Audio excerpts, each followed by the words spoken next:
Hi, my name is Christopher Gachowski. I'm a PhD candidate in the Department of Molecular and Human Genetics at Baylor College of Medicine in the United States. Today, I would like to talk about our abstract, Inverted Genomic Triplication Structures, Two Breakpoint Junctions, Several Possibilities.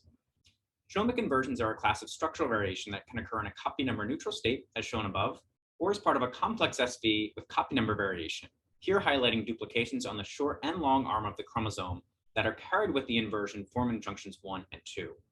More complex SVs include the duplication, triplication, inverted duplication structure. Here we highlight an array CGH showing the MECP2 region on XQ28. The structure was first identified and characterized by Claudia Carvalho in 2011 in a Nature Genetics paper. The array shows us going from a duplication up to a triplication highlighted in blue and back down to a duplication. This is formed by replication mechanisms mediated by a given pair of inverted low copy repeats. On the array, these repeats are highlighted by the yellow arrows. This leads to two breakpoint junctions that form in cis on the same DNA molecule.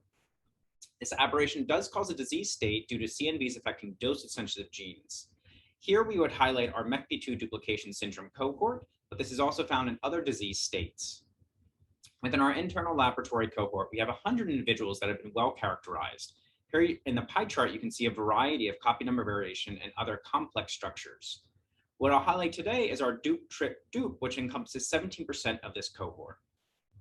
Astonishingly, the International Cancer Genome Consortium has recently identified this structure as one of the 12 most prevalent SV mutational signatures found in cancer genomes.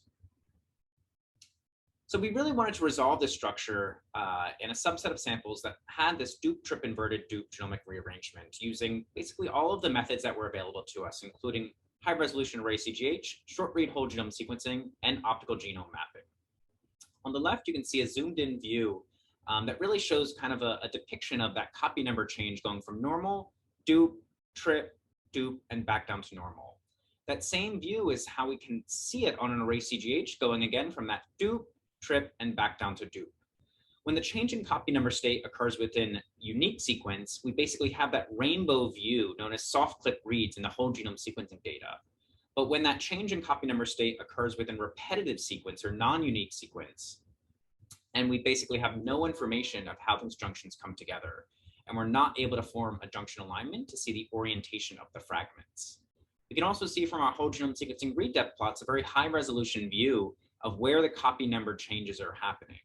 And from our optical genome mapping, we can see single molecules that span through these junctions that allow us to view each junction or each fragment and the orientation status of those fragments.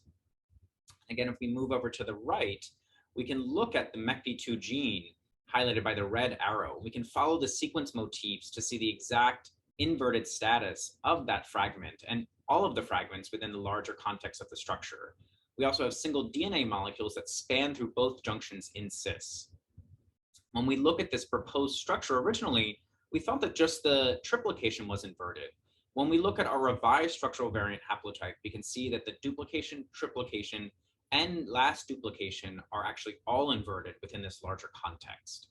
Astonishingly, from studying 7 individuals carrying this dupe-trip inverted dupe structure, we found 4 distinct and previously unknown subtype structures that could be identified.